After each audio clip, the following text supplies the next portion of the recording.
কাশিদাসী মহাভারত উদ্যোগ পর্ব 14 দ্বারকায় শ্রীকৃষ্ণের নিকট উলুকের গমন। জন্মেজয় জিজ্ঞাসিল কহ তপোধন, অতঃপর কি করিল কুরুর নন্দন।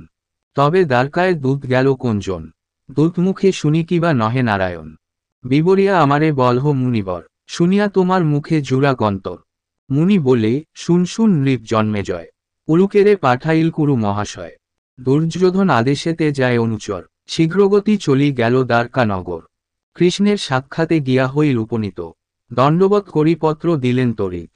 পড়িলেন পত্র কৃষ্ণ ঈষৎ হাসিয়া, পঠনান্তে কহিছেন দূতেরে চাহিয়া। দুই কুল হিত আমি বিখ্যাত ভুবন, উভয় কুলের হিত চিন্তি অনুক্ষণ। দুর্যোধনে কহিবে যে বচন আমার, ভাই ভাই বিরোধিয়া কি কার্য তোমার। তোমাতে অপ্রীত নহে পাণ্ডুর নন্দন, গন্ধর্বের হাতে তোমার রাখিল অর্জুন। সভামধ্যে পূর্বের যেই করিলে নির্ণয়, তাহাতে হইল মুক্ত পাণ্ডুর তনয়। আপনি কহিলে তুমি সভা বিদ্যমান, সত্য হইতে মুক্ত হইলে পাণ্ডুর সন্তান। পুনর্বার আপনার পাবে রাজ্যধন, তবে কেন কলহেতে করিতেছ মন। সমুচিত পাণ্ডবের বিভাগ যে হয়, তাহা দিয়া প্রীত কর পাণ্ডুর তনয়। এইরূপে দুর্যোধনে কহিবে আপনি, পশ্চাতে যাইব আমি সভা বিদ্যমানে। সারথীর হেতু যাহা কহিলে আমারে, করিব সারথিপন তাহার গোচরে। কিন্তু আগে মোর পাশে বলে ধনঞ্জয়, অঙ্গীকার করিয়াছি শুন মহাশয়। তথাপি তোমার বাক্য না পারি খণ্ডিতে, আপনি আসিবে হ্যাথা আমারে বরিতে। আসিবে আমারে পার্থ করিতে বরণ, পঞ্চম দিবসে হবে পার্থ আগমন। আমারে আসিয়া অগ্রে যে জন বরিবে, তাহারই সারথ মম করিতে হইবে। এইরূপে দুর্যোধনে কহিবে বচন, এত বলি দূতে পাঠাইল নারায়ণ। তবে যদুবল লয়ে দেব জগৎপতি, গুপ্তভাবে পরামর্শ করে মহামতি। কৌরব পাণ্ডবে দোহে হবে মহারণ, সে কারণে দুর্যোধন পাঠায় লিখন। পাণ্ডব আমারে পূর্বের করিল বরণ, দুই কুল হিত আমি জানে জগৎজন। কাহার সপক্ষ হইব করিব কেমন, ইহার সুযুক্তি যাহা কহ সর্বজন।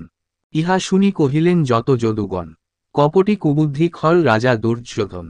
তাহার সপক্ষ হইতে উচিত না হয়, বিশেষে তোমার প্রিয় পাণ্ডুর তনয়।